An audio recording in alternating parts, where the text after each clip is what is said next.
Hey guys, Retro Reviews here again with another Transformers Cybertron video review, and this time I will be taking a look at the Transformers Cybertron Mudflap figure. Now, this guy. One thing I want to note about Mudflap before we get into the review, he has a very unfortunate name. If you guys don't know, well, the Michael Bay movie kind of blew this up a little bit more, but one of the twins, Mudflap, the orange one, for some reason his toys did not sell well. In fact, in my area, the Tuner Mudflap repaint of that figure not only shelf warmed for 2 years after the Revenge of the Fallen toy line had ended, but there was also vast amounts of that figure on the shelves. They could not get rid of them. And because of the way the barcodes were at the time too, you couldn't really put that one on clearance without getting other Transformers from the other lines on clearance either. He was still being sold alongside Dark of the Moon figures. Or he was still on shelves alongside Dark of the Moon figures. That's how bad it was. Now, this was the first toy that I ever actually had the name Mudflap. He also warmed shelves. And his movie repaint warmed shelves. This is a good figure. I'll enjoy this figure. I don't understand why a figure named Mudflap is stuck with warming shelves. In fact, the reason why the Human Alliance Mudflap was so hard to find was because he was so short-packed, because they didn't want him to warm shelves. But with that little history lesson out of the way, we're going to go ahead and take a look at the Cybertron Mudflap now, which, as I mentioned, very decent figure. I do like this one a lot. Has a lot going for him, so we'll go ahead and take a look at him. He is a crane, a boom crane. This is one of the big ones that you would see a heavy, caution heavy load sign sticking on the back when you're going down the highway. We do have three, I guess that'd be 2, 4, 6. So we have 12 wheels on this thing, all of which are pinned on and all of which roll pretty well.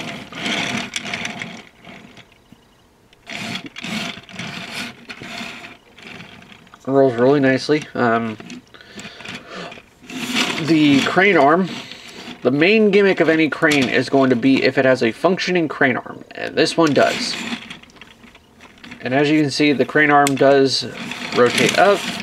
And we do have a little bit of extra detail going on here too.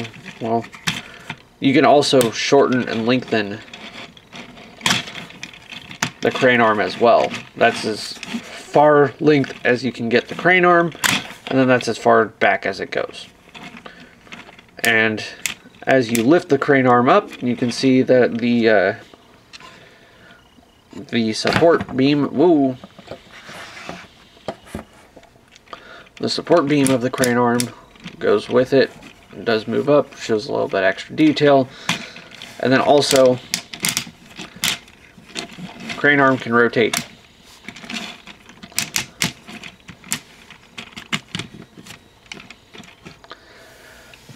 Now, for the Cyber Key gimmick, this one actually does have 2 in this mode. And I am omitting one of the pieces of this figure right now. I did set it off to the side just because I don't like the way this looks, personally. I forgot to get it out of my Ziploc bag of extra Transformers Cybertron parts. But he does include a clear green missile that gets inserted here on this block that's behind the driver's seat. And that just looks cluttered a little bit more. I don't like it. It doesn't even stick in all the way. It kind of juts out. And it also terrifies who's ever sitting in the back here, because if that misfires, that's going right into the cockpit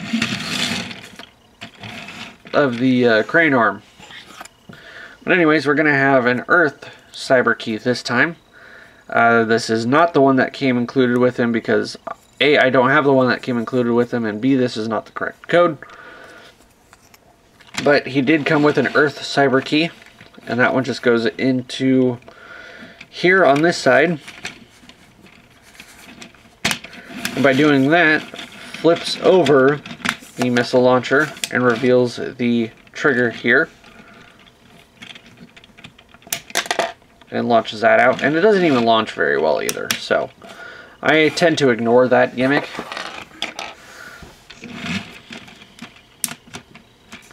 The other gimmick here is, of course, what Transformer wouldn't have a gimmick in its crane arm.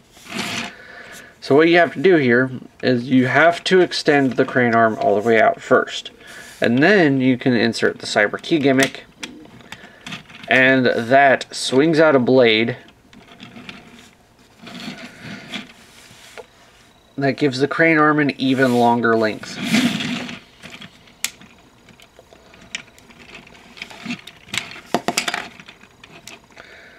Now, unfortunately, this is the Hasbro version of Mudflap.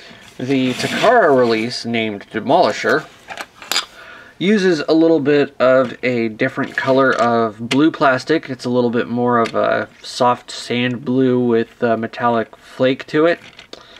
And the clear green parts in the crane arm are cast out of the same clear green as the windshield and the missile. Whereas the one on Hasbro's release, the crane arm pieces are cast in a different translucent green that is softer. So, as you saw on the crane arm, or on the sword blade, it is already warped. It's supposed to stick straight out. Now you can use like some steam or whatever to help soften the blade, to help kind of get it bent back into the correct shape that it's supposed to be in, but it is very difficult for it to continue staying in that shape, just due to the weight of the piece. And also, I believe the way this guy was packaged, that sword blade, even though the crane arm was completely extended, the sword blade was left out. And then being tied under twist ties under that kind of pressure for an extended amount of time, especially if you're getting one that was shelf warming the whole time, is going to cause that warping to be a little bit more permanent. So anyways, as you can tell, this figure is a pretty decent size in vehicle mode.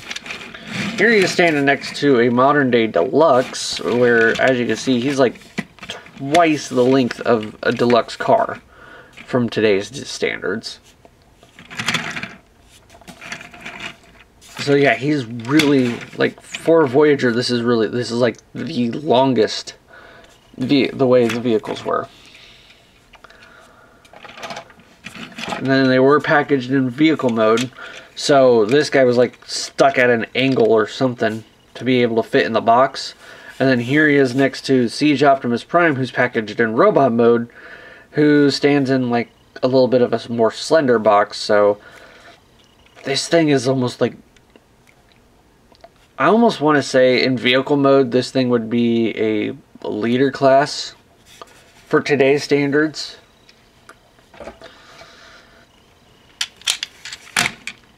But yeah, this is a long vehicle mode for what it is. And now onto the transformation. This thing's transformation is pretty cool. Pretty ingenious. I don't think I've ever seen a Transformer do a transformation like this. One, if you turn him upside down, you kind of see how it all works now. But we'll go ahead and get into the transformation here. I'm going to start by taking the front cab section here, lifting that up, and then rotating it. Oop, don't need to detach all that yet.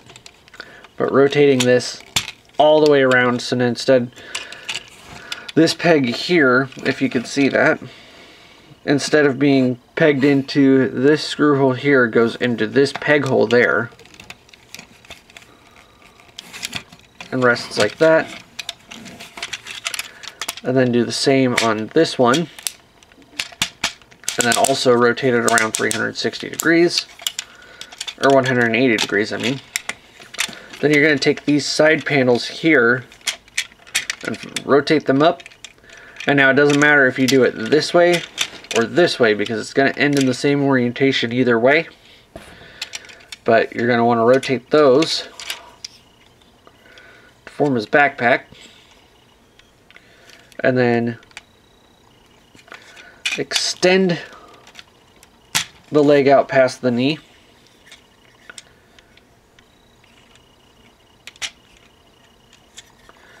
And then rotate around so the wheels are facing the same way as the arms are facing.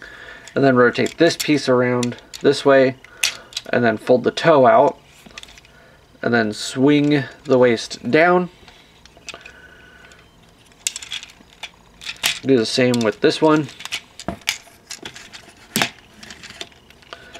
And then swing the arms down, and then when you do that, it's going to unlock this panel here, which can then fold down, which would reveal the rest of the arm, and then unlock this, because it was pegged in too.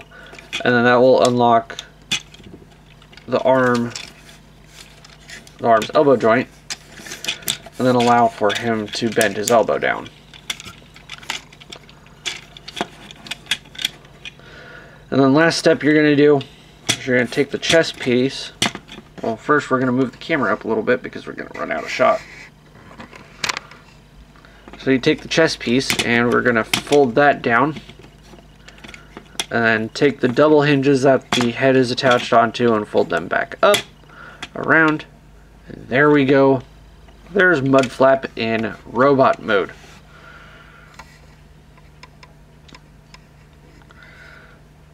So, overall, pretty good looking robot mode. I'm going to get him all the way out in the shot real quick.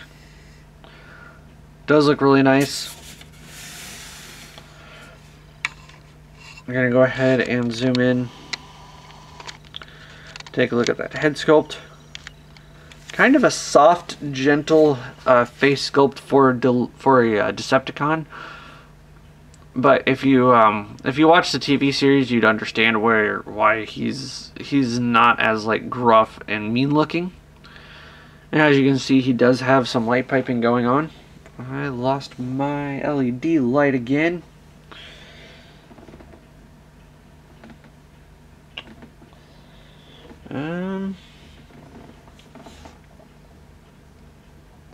That's a bummer.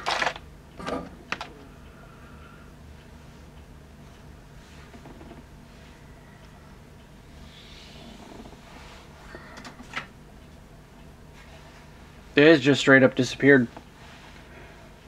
Okay, so yeah, my little LED light that I have, that I've been using this whole time for these reviews, I usually use to get the, to look at the light piping, and I must have dropped it on the floor and then it disappeared into the void because I cannot find it now. But if I take my lamp and shine it behind his head, you can see, you know, the light piping works really well. I do like that. Any other details that get shown up in the robot mode that weren't there before? We do get the arms and legs a little bit more visible now. We get this nice metallic red paint on some of the accents for him. Now, for size comparison now, this is the one thing I wanted to point out, is because the way he transforms, he does compact down pretty well for the transformation. Because if we put Siege Optimus right next to him, he is pretty much about the same head height as a modern day Voyager. And then another Voyager from the same line. I'm going to take a look, put Starscream back in here. And he's about the same head height as there. Starscream's a tiny bit taller. That's alright.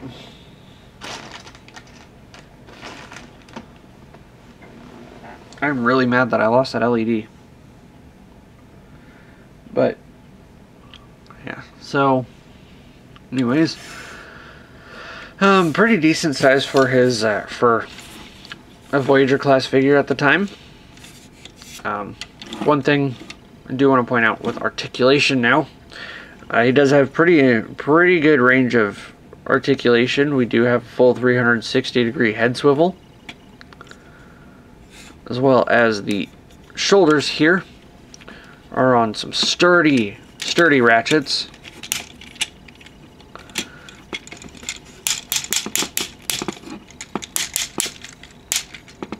Which also I do want to point out here before I get any further. This is another reason why I hate this cyber key gimmick, is because when you have to plug the cyber key in on the inside of his arm, which is very hard to get to, and then when you do and deploy the gun out, the spring is not strong enough to hold the gun forward, so it just kind of like